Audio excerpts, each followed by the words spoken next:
Today we're going to talk about Hack Slash Omnibus Volume 6.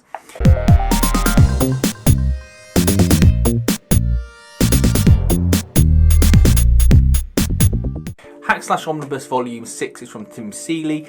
It is the final volume of the Omnibus series for Hack Slash. His creation starring Cassie Hack, a young woman who, after her mother turned into a supernatural slasher called the Lunch Lady, she was a school dinner lady basically, who killed all the people who were bullying her daughter, Cassie.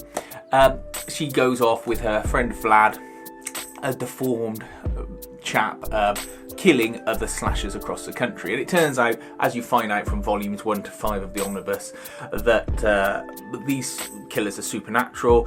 There's a cult behind it. All story points that I won't ruin because they're in the other volumes. What this is, however, is the continuation of the story. But it's not so much a continuation as the last squeeze of juice that they're trying to get out of it. The story essentially ended at the end of Omnibus Volume 5, and this is very much a sort of attempt to keep it alive, or rather in the themes of Hack Slash, a death rattle. You get Hack Slash Son of Samhain, issues 1 to 5 in here. That follows Cassie without Vlad and the usual gang as they try and take on underground monsters. It is alright, it's well drawn, it's just not got that sort of special sauce that the other previous sort of stories had, because it's lacking that full team. Then you get Hack Slash Resurrection, issues 1 to 12, which is better because you've got some of the elements back that were missing in the previous story. I won't explain how they come along because I don't want to ruin it, and also I don't want to ruin the ending of the main story series in Omnibus Volume 5, because people die, people go on to live their lives, things happen. But the only thing I think that lets it down a bit is the artwork. I just didn't like the art style. It's perfectly good art, and I know that's totally objective whether I like it or not, but it's it didn't do it for me. I preferred the old art style that they had in the book series.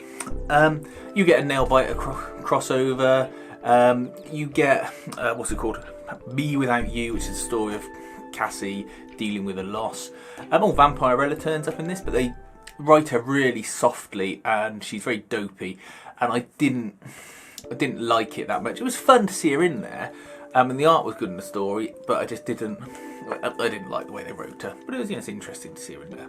If you're a completionist like me and you want to get the set of the paperback omnibuses, because at present they don't have them in hardcover, then get this.